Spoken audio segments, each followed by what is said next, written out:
I want to move on now to our next pillar around growing sustainability. And Barry Irvine AM is Executive Chairman of Bega Cheese, one of Australia's largest dairy and food companies with revenues exceeding $3 billion.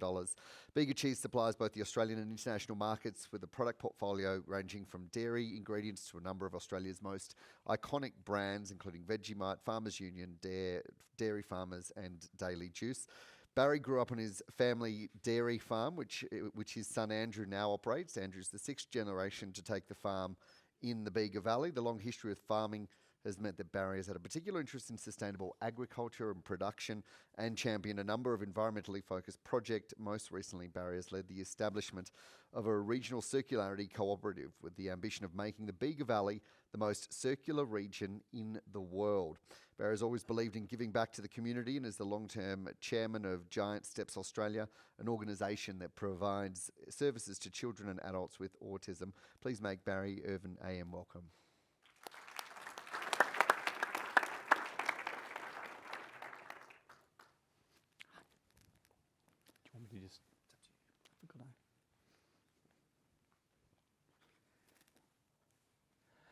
Well, hi everyone. It's lovely to be here and always a little bit intimidating, I might say, but I feel delighted to have the opportunity to tell the story of the Bega Valley, I suppose, and what we're trying to achieve.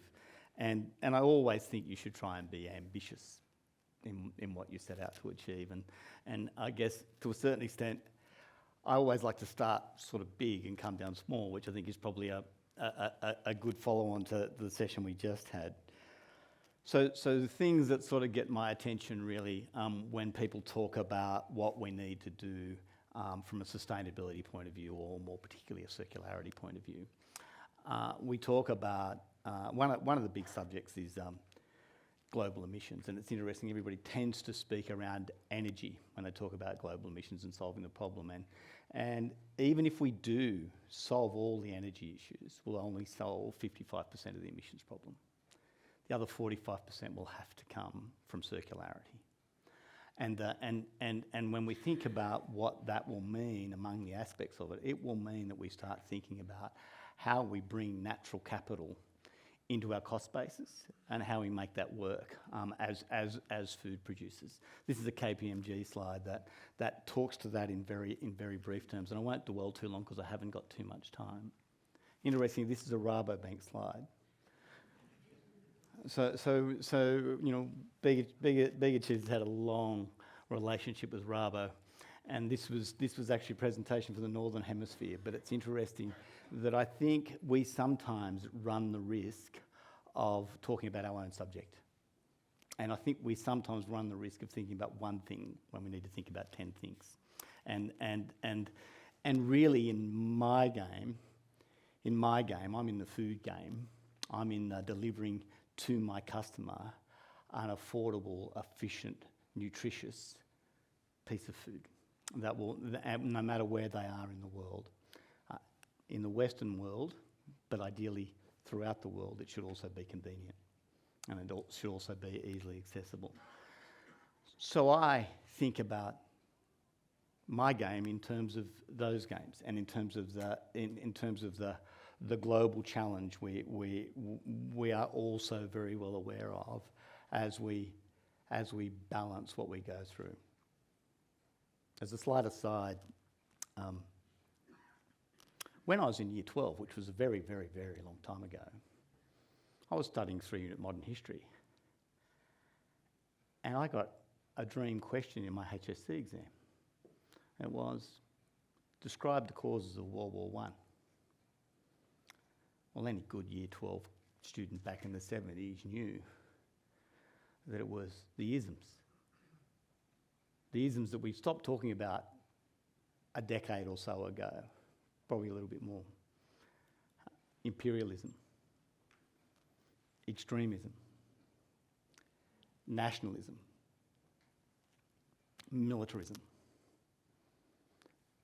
And it is unbelievable that we're talking about them all now, because if you had asked me 5 years ago, we wouldn't have been talking about, people, we would have talked about a level of imperialism, but not the level that we're talking about now. We would still talk about the economic military balance, but it's nothing like it is now. So all those issues say, which is probably goes back to that earlier statement, that we are probably going to get more nervous before we get more comfortable as we try and solve the problem of sustainability, along with all those other problems, while we in the food game want to make sure we're delivering affordable, efficient, nutritious food to people somewhere around the world. So we start big and we go small. And now I want to talk to you about the Bega Valley. And I want to acknowledge the Yuin nation, the Yuin people of the Bega Valley. The interesting thing about the Bega Valley is it's an enclosed valley. Two main waterways. For those of you inland, the rain that falls in the Bega Valley is out to sea in 24 to 36 hours. There's not a debate about who might own it. It's very quickly down two streams and out to sea, except for the bit that we might store. It's all very measurable. For those that live here, you'll all know there's only two roads in and out of the Bega Valley.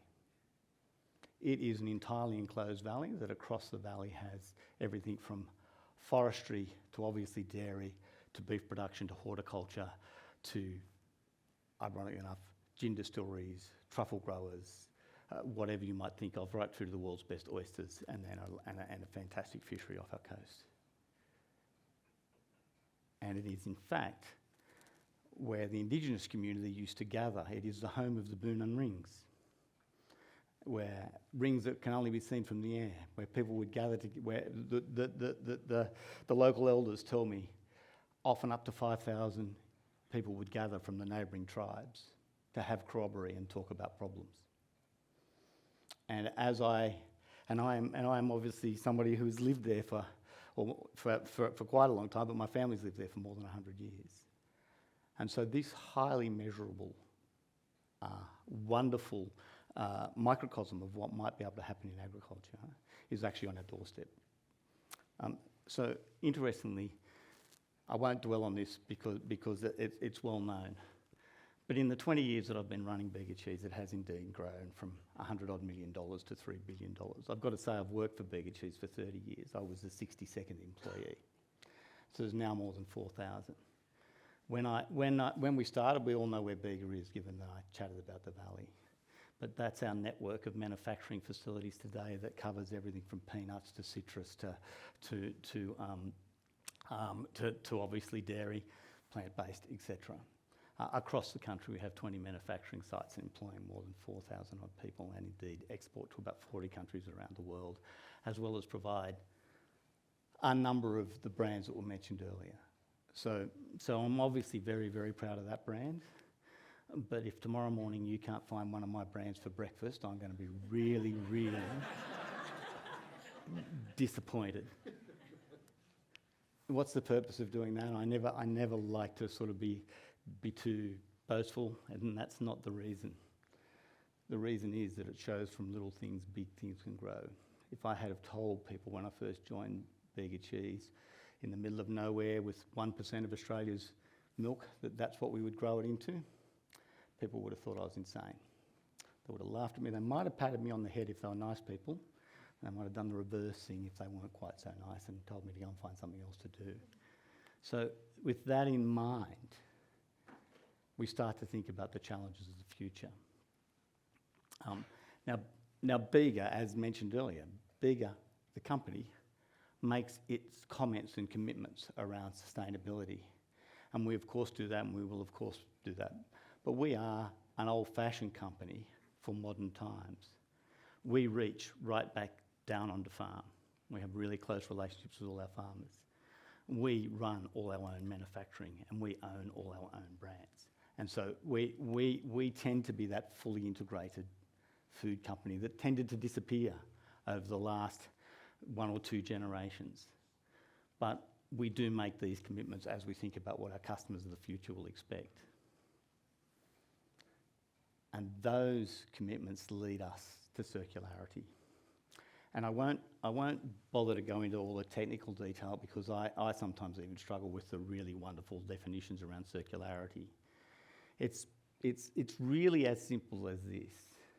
It is thinking about what it takes to make your product, the resources you use, and whether they're renewable or sustainable, And then it's thinking about the end of life of that product and trying to make sure that you can have that product in the economy for as long as possible, and when it needs to be ultimately disposed of, it is disposed of in a very effective way, and in ideally a further adjacent way. Why did I start to get obsessed with circularity about 18 months, 2 years ago? I started with the slide from Rabobank, my good friends at Rabobank. Now, lots of people will talk about the challenges that the Netherlands have in agriculture, but some of our large corporate bankers came to talk to me about some of the goals that the Dutch government was setting for the Netherlands. And they weren't talking about net zero by 2050 or anything like that. They were talking about a fully circular economy by 2050. And the implication was that our language was old. Our language wasn't the language of the future, it was the language of the past.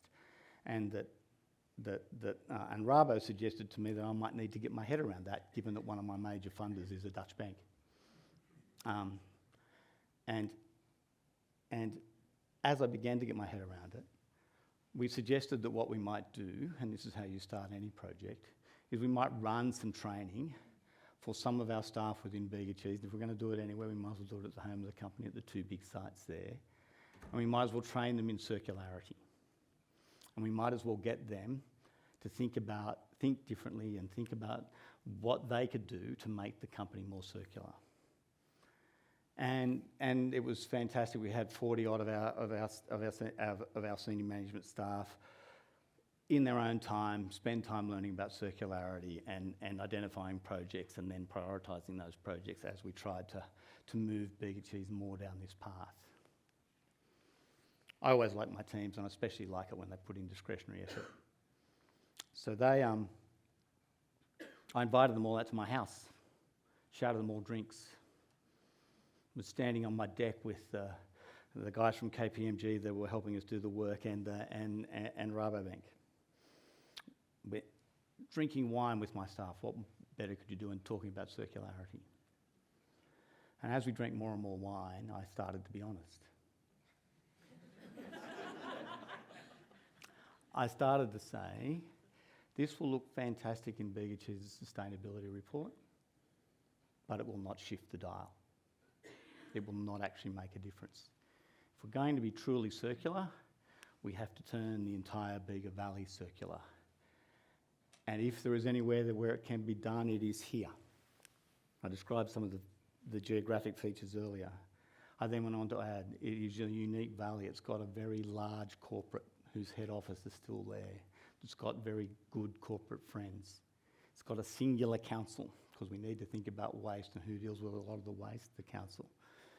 It's got a local cohort that is united because it's quite isolated, so it quite often has to work together.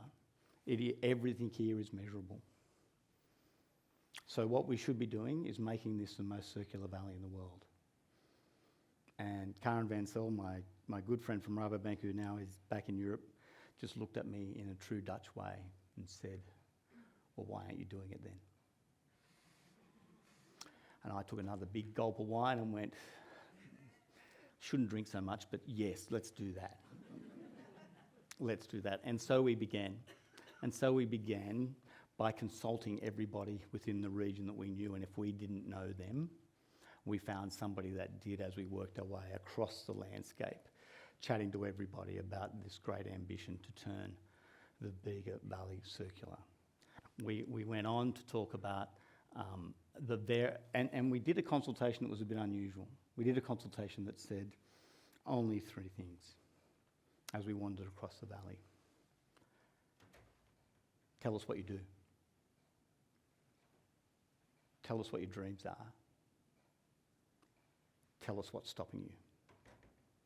And those 3 questions were the things that, because what we needed to do was be able to add value as well as gain value as we put this together. So we worked away. We didn't identify one thing. We identified 10 things, and then we identified a roadmap, and then we began to identify a structure, which, interestingly enough, as somebody who's taken a dairy cooperative to a publicly listed company, I decided that what we needed was a regional circularity cooperative. So we created one. We created one with roadmaps and targets, and we began with two levels of support. Foundation members, which included people like Bega Cheese and Rabobank and indeed Wollongong University and Charles Sturt University, but also companies like AACO and NBN. So they're all the people that can bring knowledge. But they're also all the people that need to test concepts and need to work out what might be the best approach forward. And then we bring in community members that are all the people that can realise value but also give us that vital asset of knowledge to be able to move forward. I'm not going to go on and on and on.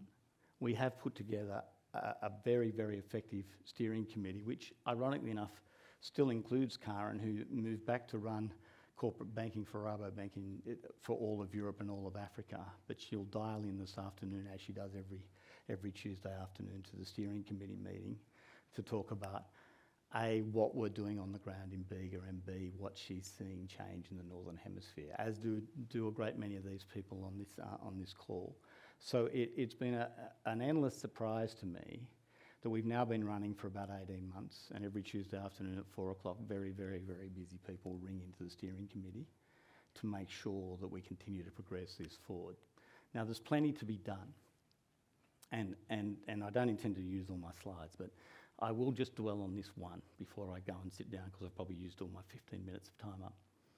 We intend to build a national circularity centre in Bega, because you can't be the most circular valley in the world if you don't have something to actually display what you do. And I might say, which I think is a problem for all food and agriculture, sustainability and circularity is a really difficult subject, because it's really difficult to show people what it actually is. You can go and show them a tree, or you can go and show them a really great little biodiversity piece of work, or you can go and you can explain to them how carbon sequestration might work, or indeed you can go and show them an estuary. But it's hard to put that picture together if you're a consumer or somebody removed from the actual work, or indeed you work in only one part of agricultural and food production. So what we intend to do is we intend to do what Uber did, but not in a disruptive way, to taxis. We intend to sensorise the entire valley. We intend to be able to demonstrate these projects in real time. We want to be able to say to people, in the Bega Valley today, this much water was stored, this much carbon was sequestered, this much biodiversity was monitored, etc., etc. This much food was produced. And we want to be able to show it in a singular centre. So when people arrive, they can actually see sustainability in real time, in real life. We'll do better than that. We'll make a digital twin of it so they can carry it around in their mobile phone and watch what's happening across agriculture. Now so all that sensorisation that we might talk about in terms of improving the efficiency and the footprint of agriculture and what we might do also has another purpose, which it's not used for at the moment, which is actually consumer education, community education. It is talking about how your food is produced. We know that culturally Uber is not necessarily a nice company, but people trust it because they trust the technology that delivers the car to them. They stopped trusting taxis when they would ring for a taxi and they'd say, I'll be there in 5 minutes, and half an hour later they still weren't there. One of the problems that the food industry has to a certain extent is that it's described in 3 lines or 5 lines, or it's described in a very generalised way, whereas we want to describe it in a very specific way, but we want to say, don't just take my word for it. Let's show you how we're doing it, and let's show you in real time how we're doing it. So that's one of our projects. I am now going to just roll forward. We've got multiple projects around water storages and water biodiversity. We recognise that one of the key things when you want to measure everything is that you start with a baseline, and we want to do a multi-tiered baseline, which is environmental, economic, and social, because we want to show those outcomes over a decade, and we want those outcomes to be replicable. I will roll right the way through, I think, because I suspect I use more time because I never actually take any notice to how long I'm talking. But the interesting thing, I had those items up there earlier, and this was a consultation which I think is really valuable. This was a consultation that was done largely by private enterprise. I'll tell you a quick anecdote. When we got to the end and the wrap-up of all the consultation, we were sitting in the council chambers with everybody that we'd met with. We'd bought everybody a drink the night before, and we had a cross-community representation, which was fantastic. And I was wrapping it up, and all these builders came walking in. And they said, "Why didn't you talk to us? We're the most wasteful people you will ever meet, and you didn't come and talk to us. So there's a can of paint in everybody's garage. We knock things down and rebuild them. Why didn't you talk to us?" Now, the wonderful thing about that was they came to us. We weren't chasing them. When we did all our assessment, we then tried to line it up with what government policies fitted under that assessment. And we found that there were enormous amounts. So it was done by private enterprise, done with the support of local government and state government, but interestingly initiated on the ground, which I think is extraordinarily important, but aligns beautifully with much of the government policy and indeed even the NFF's policy around what roadmaps might look like to 2030. It's already gone up to the UN Food Sustainability Summit as a potential global game changer. We're very excited about that. It's been recognised as a key project from the Food System Summit in New York. We're in our early days. We've got a lot of work to do, but there is nothing like momentum to take you forward, and that's certainly what we feel like we've got today. So, thank you very much.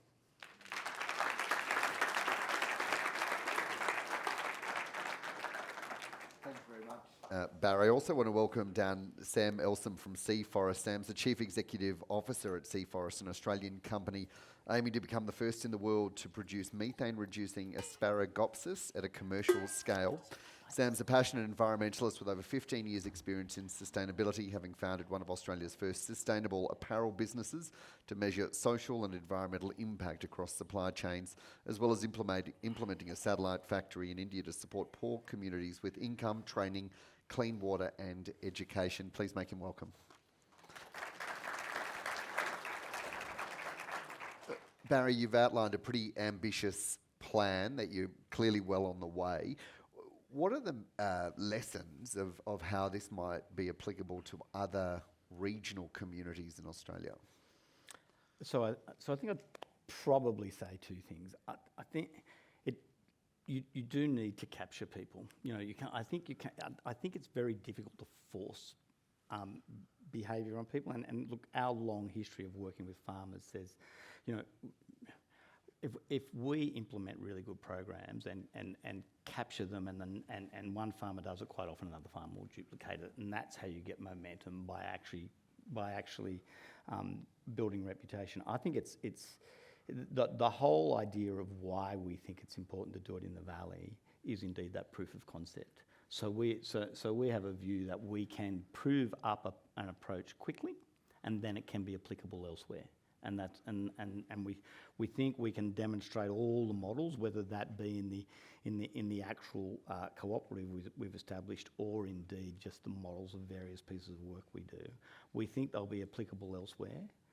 I think the big thing I would say is that we're not obsessed with IP, right? So I keep jokingly saying, if Sam solves the problem with methane from cows, and we only give it to a certain set of cows because we're not going to make it available to all companies, well, we don't achieve what we want to achieve.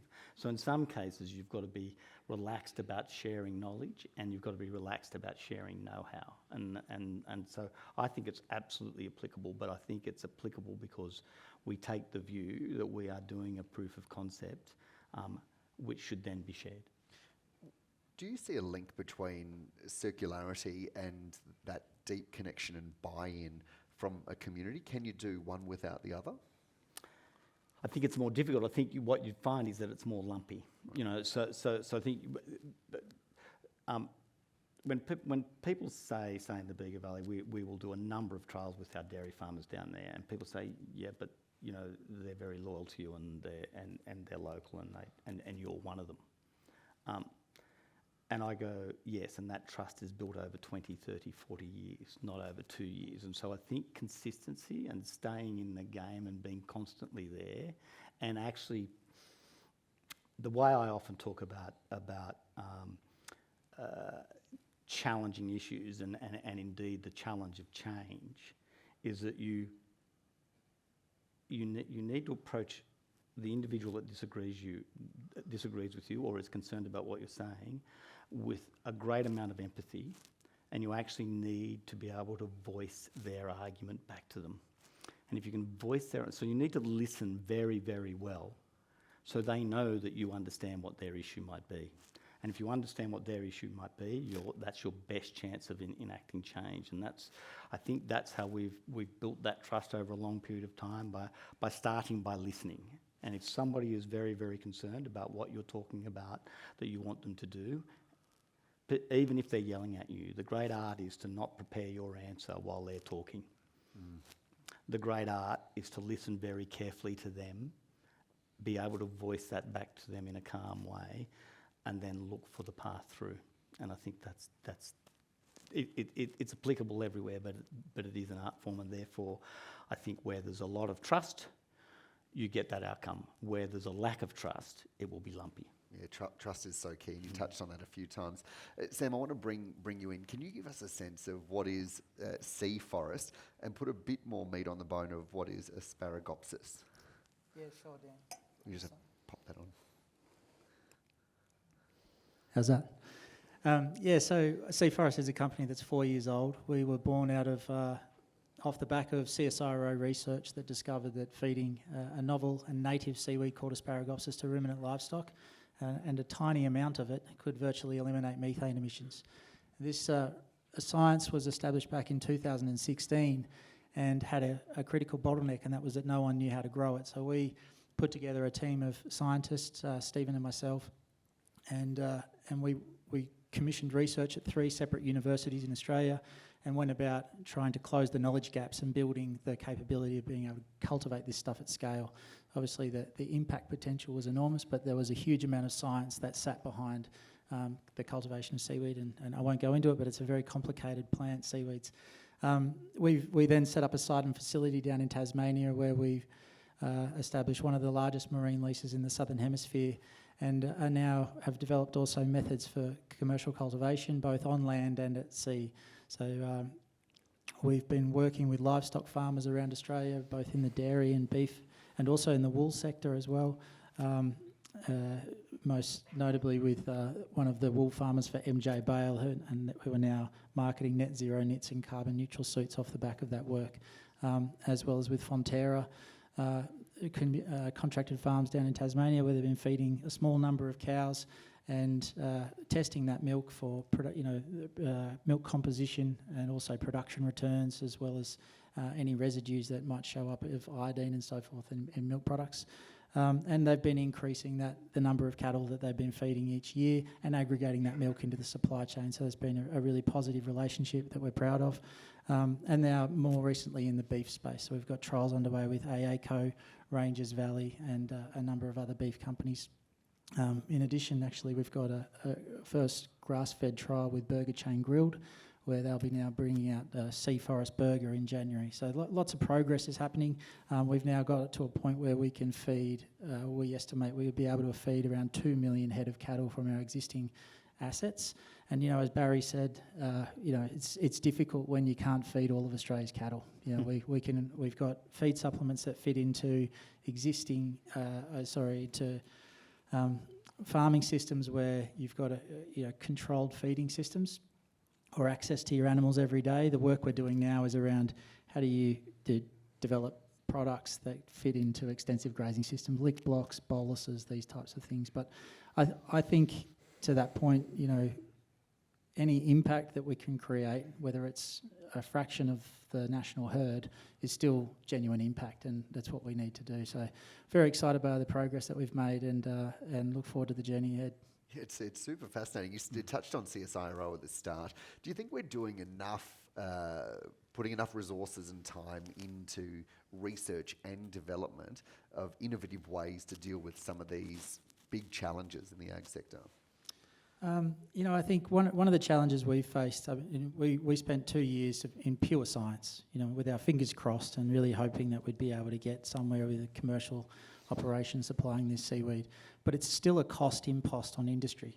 The way the seaweed works is that when it's fed to livestock, there is a disruption of the enzymatic pathway that would produce methane, and by diverting, I guess, the carbon that would have been otherwise expelled by the animal into a gaseous waste product, methane, it's then converted into a short-chain fatty acid, which it uses to grow. So there is a productivity benefit. It's not been established exactly what that is for, say, northern pasture versus southern pasture versus Barry's cows versus Fonterra's cows. And so, that's really important. But that cost is borne by industry, and in other parts of the world, it might be you take on that cost instead of a tax, or maybe in Australia, it might be, this type of incentive like a carbon credit. So these mechanisms don't exist at the moment. So we're working to try to demonstrate to industry the benefits, but we're a little way away from being able to get those commercial drivers where we can get this at impact at its scale. I want to open up to questions in just a moment, but clearly from what we've just heard, now you're both committed to sustainability and looking at different ways to have that as an impact on the ground. What's your observations of how the farm sector is doing, broadly speaking, right now? I'll start with you, Barry. Look, so I think the farm sector is pretty open-minded, quite frankly. I think the issue, one of the issues is there is a plethora of information.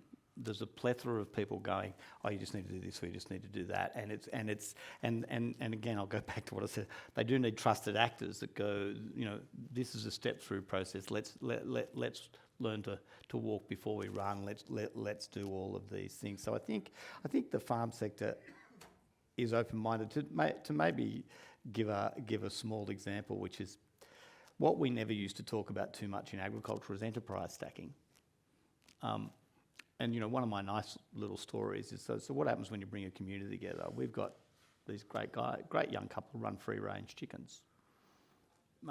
Produce a great little free-range egg, and are expanding at a rate of knots. Can't afford property. Now, we've got lots of sub-quality land that is not well farmed and not well looked after, that some of our farmers, inclusive of me, own as outblocks. Send cattle out there to think about them, or when they're running their dairy beef, they get a few too many, they go out there, they forget about them for a year, they bring them back. Why not let those chickens fertilise some of those outblocks? They don't need to own the land. They actually just need somewhere to run the chickens. What does the farmer really need? Price of fertiliser at the moment, he's going, a bit expensive to fertilise those outblocks. But what if he gets it done for nothing because the chickens are there? And so the sorts of open-mindedness we need to think about is, so how does technology help us be mixed farmers? Because mixed farming operations worked away in an entirely different way to what monoculture works today. And being mixed farmers doesn't actually mean that I have to do all the mixed farming myself. I can do some enterprise stacking. I try and convince sugarcane farmers to plant peanuts up in Bundaberg, because that puts the fertility back in the soil and gives me a peanut. So I think we've got plenty of farmers that we can go and talk to who are willing to try things, who are willing to think about something new. But we've also, if they don't have those close relationships, they get confused by endless information that comes to them saying, you should do this, you should do that, and they're not sure what the right thing to do for their enterprise is. So I think I think they're open-minded. I think we just need to make sure we develop the plans well before we actually suggest things that might let people down. There's nothing like a bit of success to build more success, and there's nothing like failure to stop people doing things. And relationships is the key to that as well, isn't it? Sam, do you want to weigh in on that as well? Yeah, I mean, I don't have a lot to add from what Barry said there. I completely agree. I just think one of the other things when you talk about enterprise stacking is the appreciation of natural capital. The carbon markets now becoming more established, and also farmers are starting to educate themselves around what that means. And there's an increase in the amount of knowledge being shared amongst farmers, and I think also a recognition that is going to attribute value to them as well, and a diversified income stream. Are there any questions for anyone in the audience here? Oh, yeah, there's one. There's one here again, and then we'll go over to that side there.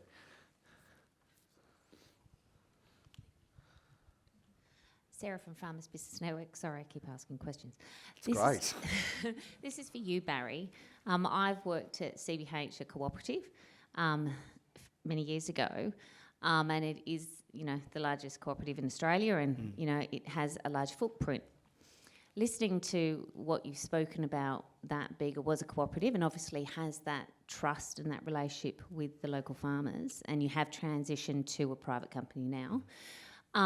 Do you think CBH is well placed to be a driver in Western Australia for farmers to create this circular model, and have they reached out to talk to you? So the first answer would be yes. Clearly, they've got two things. They've got that. I think all of their members would go, CBH are doing this because it's in the interest of the members who happen to be farmers, and therefore that's that nice circular benefit you get where there's not a question about what's motivating them.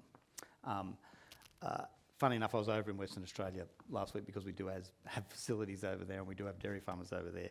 I haven't yet spoken to them, but it's a good prompter to make sure that we do. Thank you. I'm Claire from Farmers for Climate Action.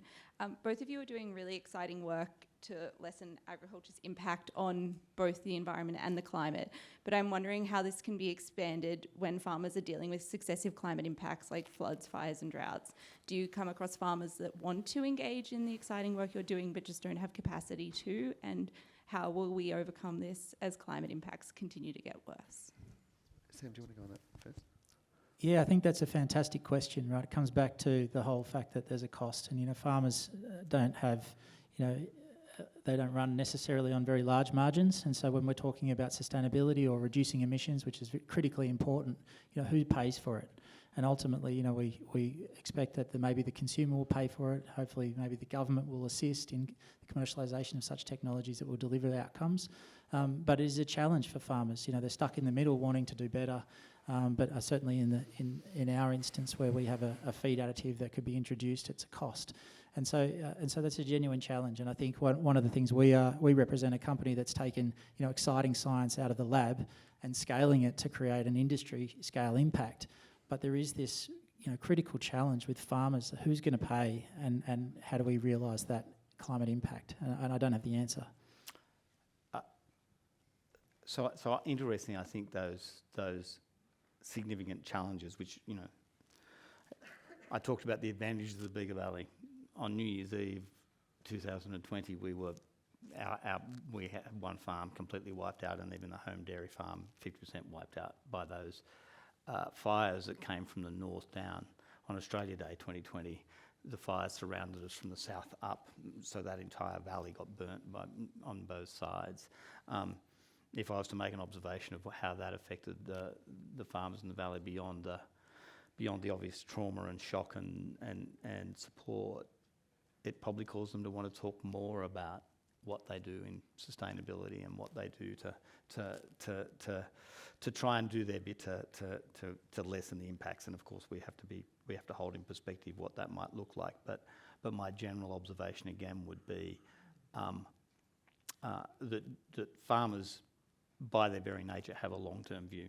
So farmers often have a generational view, which is very different to, say, the stock market that might have a 6-month view. But farmers have very long-term views. So again, if you're sitting there talking to them about the long-term, this will be part of the subject matter that they want to discuss. How do we help them get there? Well, again, I would argue, I mentioned earlier on, as we think about natural capital and what role that might play, for those that may not have the economic wherewithal to do some projects, they can do others. And the reason why although it can be quite controversial, one of our great renewable resources is forestry.